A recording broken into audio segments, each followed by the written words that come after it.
On your Wednesday episode of Locked On Raptors, how many games will Brandon Ingram play this year? And what's the best way to build around Scottie Barnes, the excellent defender? All that and more on a Mailbag Show. Thanks for hanging.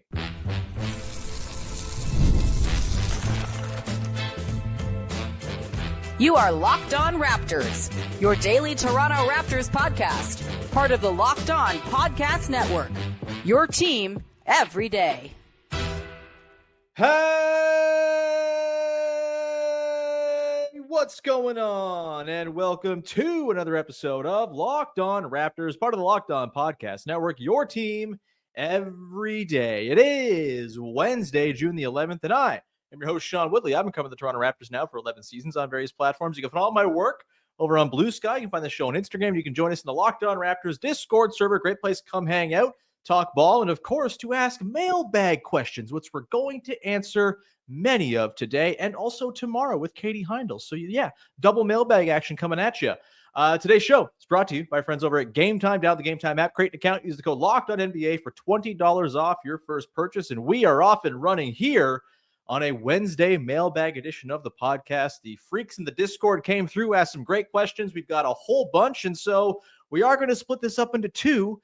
We'll rattle through the first batch here today. We've got questions about the 2019 championship Raptors. Were they lucky or were they good? We will get into draft risers, at least in my own mind, over the last couple of weeks. We'll talk about Precious Achiuwa. Yeah, we got a lot to get to today. We will do that over the course of the next 30 or so. Let's start here with a question from Psychic.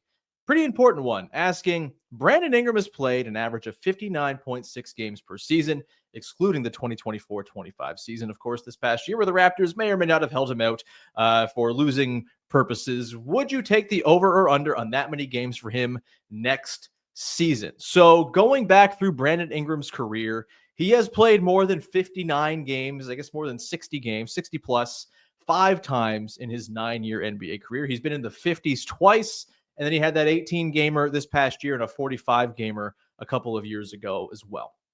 You know, the injuries with him, there's a lot of lower body stuff. Can't lie. There's ankles, there's Achilles stuff, there's knees. There's also like deep vein thrombosis back in 2019, which of course is the thing that kept Victor Wembanyama out for the rest of for the back part of this season. And Damian Lillard, of course, missed a lot of time with that before coming back in the playoffs. You know, that one's a freak weird one. Obviously, the lower body stuff is maybe a little bit more troublesome, worrisome if you are someone hoping Brandon Ingram is going to stay healthy, which the Toronto Raptors obviously have a lot invested in Brandon Ingram staying healthy. Look, I feel like it's no fun at all to just pick the under and be like, he's going to be hurt again. No, we're going to be sad. He's not going to play enough. And so while I don't feel amazing about it, considering recent years and considering he's usually kind of been in that 60-ish range throughout his career, I'll take the over just because there's got to be an effect to not working for the New Orleans Pelicans organization. Yes, they've changed over. They are no longer the franchise that has also a football team under the purview of their medical staff. No, they've modernized a little bit, but they're still the New Orleans Pelicans, and they're still so hurt all the damn time. Obviously, you can go on down the list, a number of guys who've gotten hurt in that team. And look, probably a lot of it is freak stuff. DeJounte Murray tears his Achilles. What are you going to do about that? It happens to even the most durable players in the world, like Jason Tatum, for example. But I think generally speaking, the Pelicans are just like a less well-run franchise. And I think the Raptors will take every precaution. I would bet there will be some strategic rest, load management, if you will. If you want to bring that term back into the lexicon here for the Raptors, with Brandon Ingram coming in, next year beyond. But also, like, they need Ingram to play. They need him to be on the floor. They need him to help grease the wheels of an offense that finished at the bottom 5 again. And they're counting on him being a healthy and functional part of this team. Alex McKechnie is one of the very best in the business when it comes to help, keeping guys fresh, keeping guys healthy. Obviously, the Raptors have had freak injury stuff over the last couple of years, stuff you can't really avoid. And that stuff could totally happen. Sometimes Emmanuel Quickley falls on his ass real hard in the first half of the first game of the season. Sometimes he suffers a baseball injury for some random freak reason. Sometimes Scottie Barnes is going to take an elbow from Nikola Jokic or get kicked in the hand by Emmanuel Quickley and miss some time with a broken face or a broken hand. These things are part of sports. It happens. And I think if Brandon Ingram suffers injuries next year, obviously he has the history of not being super healthy, and you can start pointing fingers and say, oh, the Raptors bet on the wrong guy, but also sometimes injuries just happen, and that's life. And, bad things can happen without there being some nefarious force at play or having someone, get the blame for screwing up or whatever. Either way, I think it's fair to be optimistic. I think they obviously did not want to push it with the ankle thing he was dealing with this year. He's going to have a full summer to ramp up, to fully recover, fully recuperate, go into next season with nothing nagging. And again, I think they'll probably be pretty smart about not overdoing it, careful on back-to-backs, things like that, as a lot of teams are these days with a lot of their star players. It's a big risk, of course, to bring in Ingram, but the cost still was well worth it, considering they gave up one first-round pick that is going to be the Pacers pick next year. The Pacers, I don't know if you heard, they're really good. They're probably going to be like a top 3 team in the East next year at this rate, barring health issues for them. Feel pretty good about what they gave up. Still a good buy low acquisition, worth the risks, but certainly there are risks there. I'll take the over, but I don't feel amazing about it. And, that's kind of the case with most guys. Guys get hurt. The NBA, just like 65 games is sort of the norm these days for most players. If you can get over 60, I think you're laughing if Brandon Ingram's playing 62, 65, whatever it might be. Another question about another guy this team is very much built around, and I lump these in together because it feels important that these two guys get talked about in tandem. It's about Scottie Barnes. This is from Nico in the Discord asking, in thinking through team building, draft, trade, free agency, do you prioritize Scottie as a free safety roamer on defense or as a front court stopper? How much does that guide the kind of guys you want to bring in? It's an interesting question. I think for me, like the way I view Scottie Barnes in sort of his peak ideal situation as a defensive player is as like sort of a help rim protector, mess cleaner upper. The guy who mops up the mess when the perimeter defense fails, when the team gets in rotation and there's a free laneway to the rim. Scottie Barnes in help as a rim protector, shot blocker, possession swallower is really damn good. He gave up just over 56% at the rim this season on all shots he contested at the rim. That was right in the range of guys like Jarrett Allen and Giannis Antetokounmpo. He's a very good defensive player. He made an absolutely incredible leap this year. Again, I think it almost gets slept on because the team wasn't good, but and I know everyone sort of looks at the back part of the season and says, well, the team was bad and they were tanking and they played the awful schedule. And so like, does any of it really matter? I do think there is some real legitimacy to some of the defensive stuff we saw from the Raptors this year. And as I've said, they got to reinforce it. They got to bring in more guys with defensive talent to help ensure that it's not Scottie Barnes having to do everything. But the Raptors defense with Scottie Barnes on the floor was pretty damn good. The Raptors defense with Scottie Barnes and Jakob Poeltl on the floor was damn near elite for the entire season. The Raptors defense was 4.7 points per 100 possessions better when Scottie Barnes played per clean the glass. So a pretty substantial uptick for a team that finished in the middle of the pack defensively. They were a top 10-ish defense in Scottie Barnes' minutes. And then when Jakob Poeltl and he shared the floor, they put up 110.4 defensive rating per clean the glass. That is over 2,000 possessions together.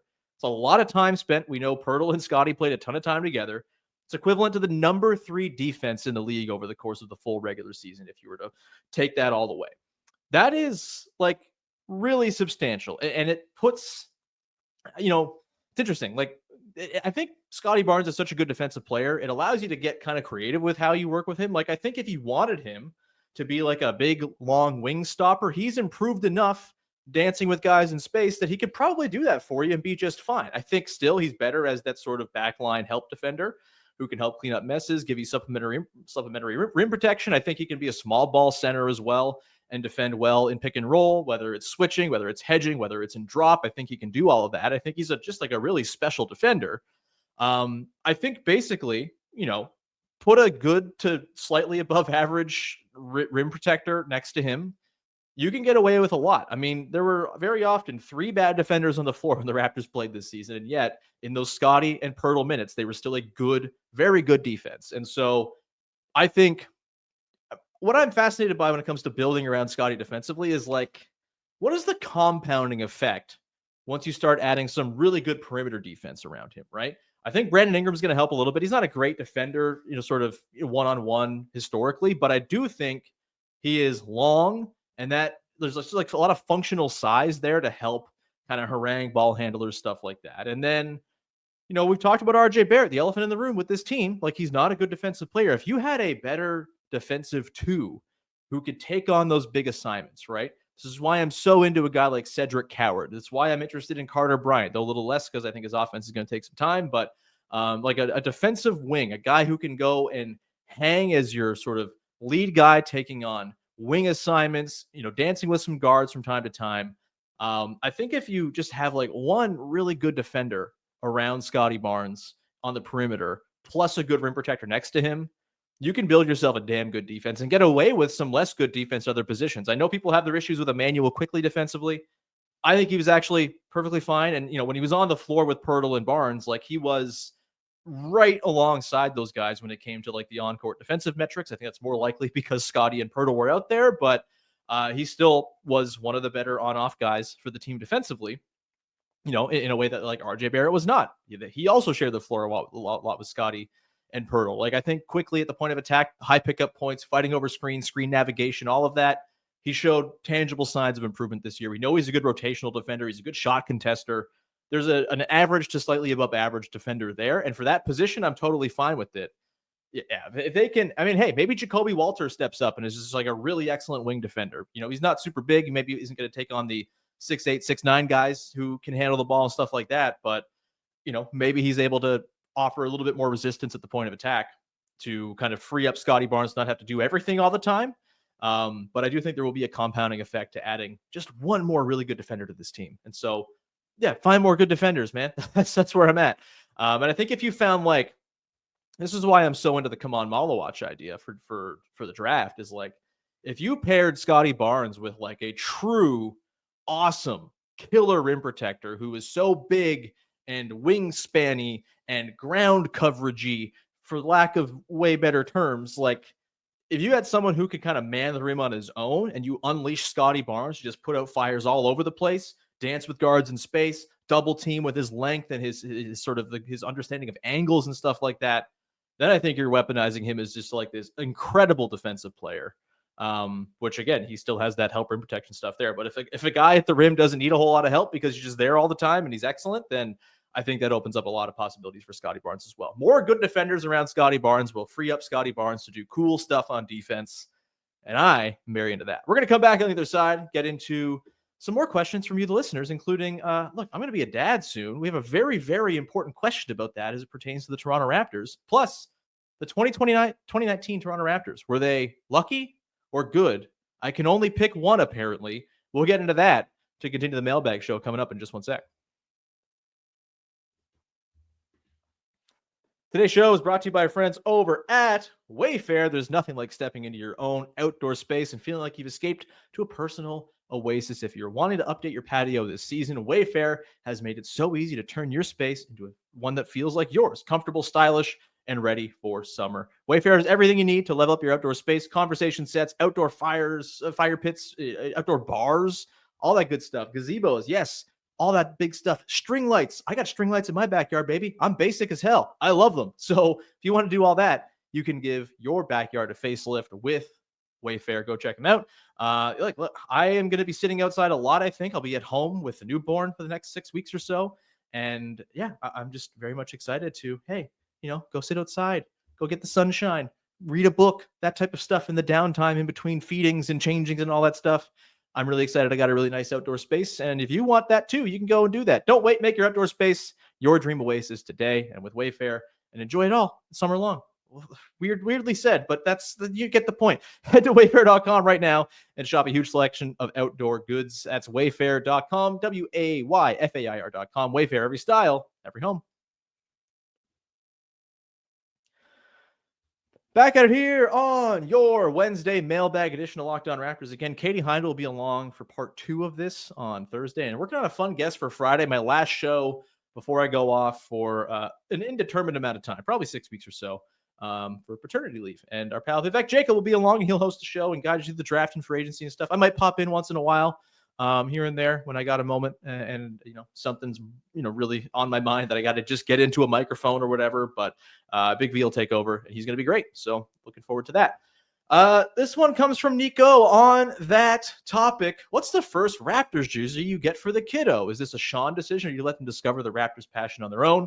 Look, I'm not going to force my child to watch a basketball team when the time comes, but I will force them when they have no other choice to wear a baby-sized Kyle Lowry jersey, which I have already purchased.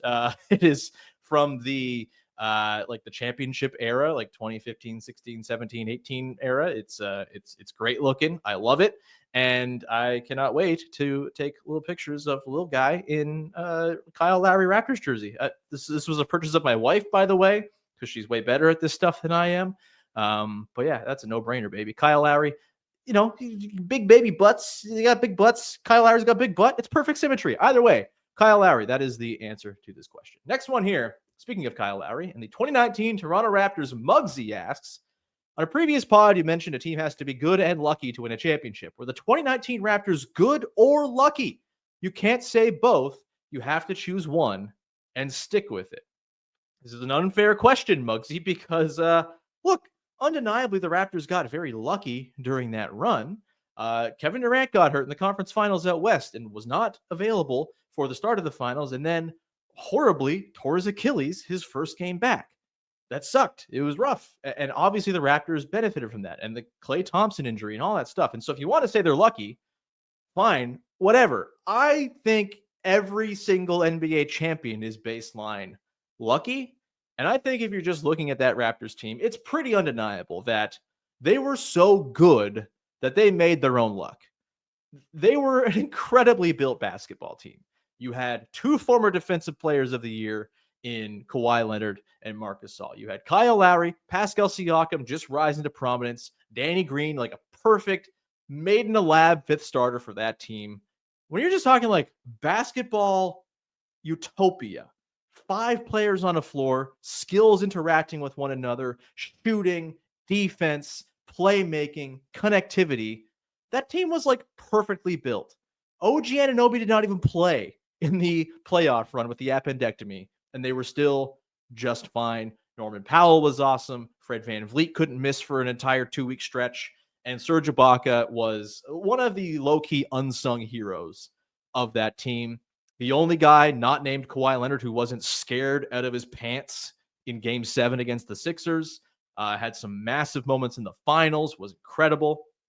Played the double big lineups with Marc Gasol that got them through the Sixers series. Like, Serge Ibaka was the man, and he was like the 8th man on that team. Maybe Powell was probably the 8th man on that team, but still, like, that team was awesome. They were so good. They were as well built as any champion has been, like super team version in years. Like, I think if you take that 2019 Raptors team and you consider like the path they went through, the Sixers were like really good. That was a damn good Sixers team.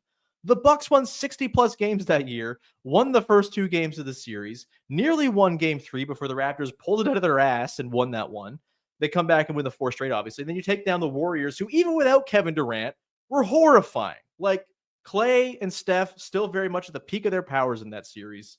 That was a hell of a run, one of the more difficult pathways you'll see a team take through the playoffs. And I think you don't make it through the Sixers series if you're not good. You don't win the Bucks series if you're not good. And you don't beat the Warriors and take advantage of NBA weirdness in the form of Kevin Durant's injury stuff happening if you're not good. So, yeah, they were good. That team was awesome. That team kicked ass. I'd take that team over the 2020 Lakers without a doubt. I think if they stay together, they win that championship in the bubble. I'd take them over the 2021 Bucks, who were good, yes, but also kind of dubious at times and had their wobbly moments. And the Raptors had, obviously Drew Holiday wasn't on the team the year prior, but like, I'm taking the Raptors over the Bucks that year in 2021. The Warriors were awesome in 2022. I'm taking the Raptors, like the 2019 Raptors as they were constructed in 2019, against that team as well. I'm maybe not taking them against the Jokic Nuggets, although Marc Gasol, probably one of the better dudes who you could probably possibly throw out against Nikola Jokic and the Denver Nuggets at the peak of their powers. That would be an awesome, incredible series. You might take the Raptors there, honestly, although I think the Nuggets team was amazing. The Celtics maybe just like 3-point shoot their way to a series win last year, but in my own good conscience, I can't pick the Raptors to lose to the Celtics last year. So yeah, Celtics beat them too, or Raptors beat them too, sorry. And then, the Thunder this year, horrifying. I don't know. But like, that Raptors team was awesome, man. Like, such a good basketball team. Yes, I'm a homer, but if you go back over the years, hard to find a basketball team with fewer weaknesses than that team. And we are in the era of weaknesses being the thing that causes your downfall in the NBA. That team didn't really have any. That team was awesome. It was perfectly constructed. I love them with all my heart. Man, shout out to the 2019 Toronto Raptors. 2 days away from the 6-year anniversary from that title. Good times. With that, we're going to come back on the other side. We're going to rattle through a handful more questions. We may not get to all the ones we teased, but we'll try to get to as many as we can. And if we don't get to them, don't worry. We'll get to them on tomorrow's podcast. So Mailbag Action 3.0 coming up. Just one sec. Today's show is brought to you by our friends over at Game Time. And look, man, I love going to sporting events. It's one of my favorite things to do, just like with my time, with my whatever money I have. It's great. And it's one of the things I'm most excited to do with my little guy once he's able to go to sports games as well, which is 3 months. All right, that's fine. Yeah, either way. Yeah, I'm very excited for when I can start taking him to games, because it's one of my favorite things to do when I was a kid with my dad. It was awesome. Obviously, the NBA playoffs are going on. You get the finals and all of that. If you are crazy enough to want to go buy finals tickets and travel to Indiana or Oklahoma City, by all means, go do that. You'll get the best deal at Game Time for sure. Or if you're more local, you're in Toronto, you want to go see the Blue Jays, who are absolutely white hot right now, you can go see the Blue Jays in person. That's awesome. I went with Katie Heindel last week to a Blue Jays game. It was great. We bought our tickets on Game Time. It was awesome. We sat in the outfield. They were super cheap. It was a zone deal. It was great. Highly recommend you go and play around with Game Time. You'll find great seats for all kinds of concerts, theater shows, obviously sports, comedy, everything. Go check it out. Take the guesswork out of buying tickets with Game Time. Download the Game Time app. Create an account. Use the code LOCKEDONNBA for $20 off your first purchase. Terms apply. Again, create an account. Redeem the code LOCKEDONNBA, LOCKEDONNBA for $20 off. Download the Game Time app today. Last minute tickets, lowest price, guaranteed. Wrapping things up here on your Wednesday mailbag edition of the podcast. Again, we've got a whole bunch of good ones from you, lovely little freaks in the Locked On Raptors Discord. Again, join the Discord if you want to get your questions in. Link in the description of the podcast. Saw some old friends in there. We'll get some, all kinds of questions over the next couple of days. Please jump on in. This one here comes from Right Hook Ray 54 asking, with Spicy P winning conference finals MVP headed to the finals, I have a sliding door question, sort of. Why was Jalen Suggs or even Josh Giddey not considered as valuable as Scottie Barnes to build around Pascal instead? First of all, Josh Giddey, nope, he stinks. He's not good. A lot of people are getting tricked by the March Chicago Bulls, and I think that is silly. I do not think the Chicago Bulls are any good whatsoever, and they're going to hand Josh Giddey a contract that is going to get absolutely roasted the second it gets signed, and he's going to go back to only putting up good numbers in March, like clockwork, like as soon as next season. I do not think he's a winning basketball player. This takes the off-court stuff even out of it, but Josh Giddey, not good. Flashy, gets numbers. Don't think he drives winning when it matters most at all, as we saw in the play-in when they got absolutely spanked. He's just not a winning basketball player. Awful defensive player. No off-ball juice whatsoever. He has to have the ball at all times to be effective, and if you're running your whole team through Josh Giddey, you are screwed. The fit concerns between Pascal and Scottie would have been significantly worse if Josh Giddey were in Scottie Barnes' place, because not only would you have the sort of overlapping of two large ball handling types, but also you'd have the tremendously awful defense that Josh Giddey plays on a nightly basis. Jalen Suggs, I just think it's pretty clear the Raptors just wanted to go for the guy they thought had the most overall sort of athletic juice and talent. They took the most talented player they deemed available. If Jalen Suggs were on this team, Jalen Suggs to me is the kind of guy who puts an excellent team over the top. If the Cleveland Cavaliers can figure out a way to get Jalen Suggs on their team, man, that would be awesome. He'd be so good. But I think, running your offense through Jalen Suggs, I thought they were going to pick him at 4 that year. I thought, hey, you hand the keys of the team from Kyle Lowry to Jalen Suggs, you'll be all good. I think what we've seen is that the shooting is just not there for him to be a primary creator whatsoever. And clearly the Raptors saw that too when they chose not to take him against everybody and their expectations, right? It was a really kind of out of left field pick that it seemed like it was like a shocker on draft night. Again, Jalen Suggs is a really good player, but I would much rather have Scottie Barnes than Jalen Suggs.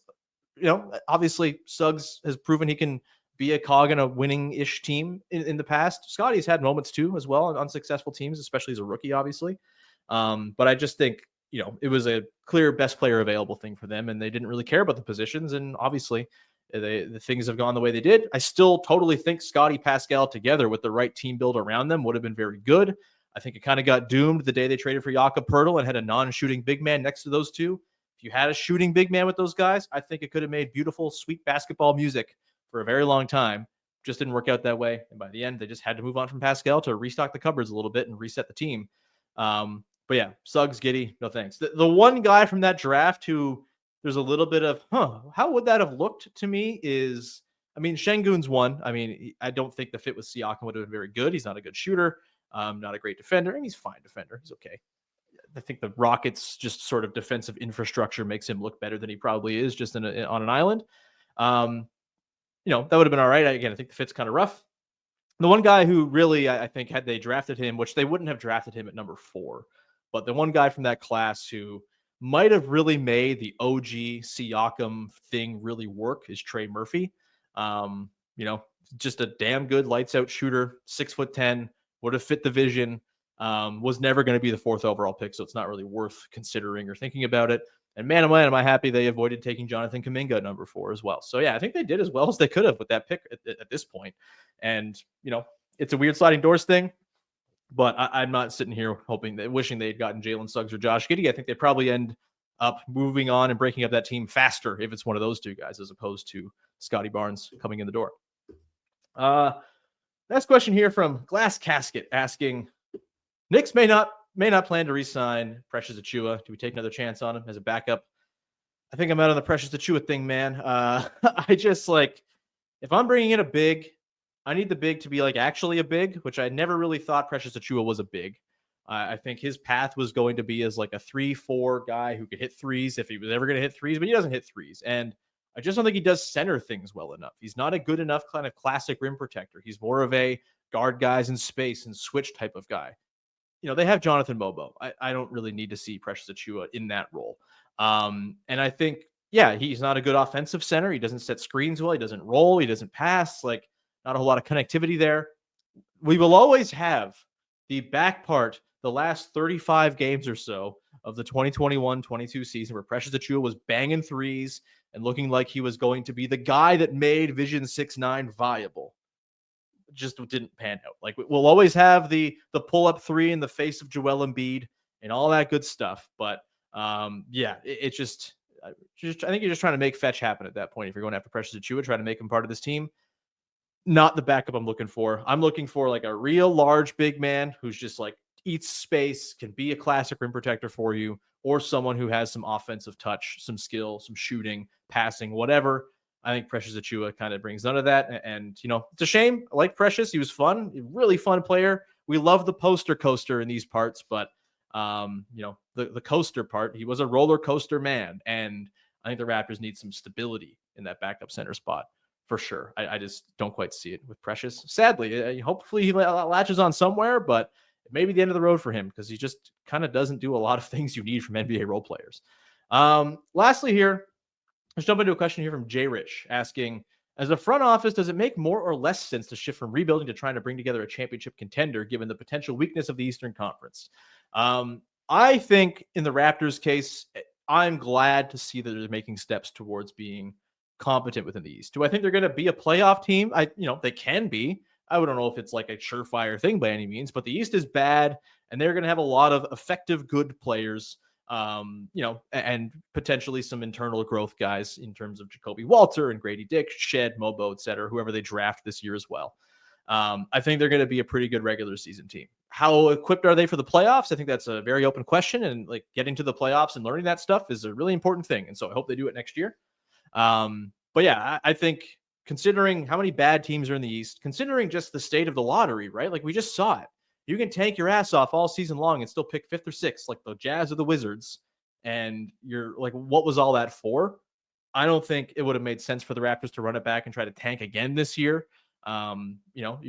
It's all lost time. You're just not getting back. The Utah Jazz are not getting these years back. The Wizards are not getting these years back. And maybe one day it all works out for them and the lottery saves them. But Again, you're not getting the time back in the intervening moments. And so, yeah, I'm glad to see they're trying to do the build from the middle thing, collect a bunch of good players, have flexibility. You can quibble about how flexible they are at the moment with like trade value for guys like Quickly and RJ Barrett. They're not really at like super high peaks of value, though I think Barrett, might be an eye of the beholder thing with teams around the league. But like, if the team is good next year, then all of a sudden things start to look a little better in terms of the value of those contracts and their tradability and how you can then use those guys to improve and find guys elsewhere. Like that's the model they're doing here. This is what the Raptors do. This is what they've always liked to do.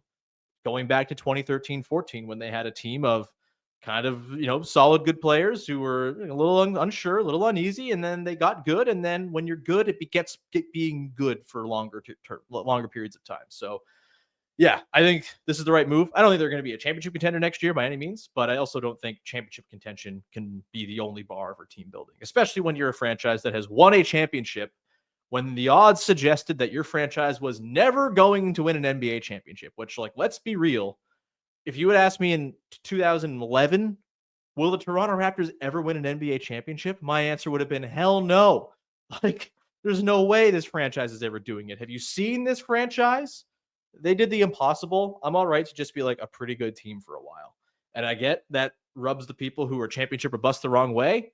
But I'm not that way. And so I just want to watch good hoop, man. And I think they have the capacity to play good hoop, assuming Ingram's healthy, like we talked about earlier, assuming you get internal growth and, all this type of stuff. Quickly stays healthy and looks good, etc.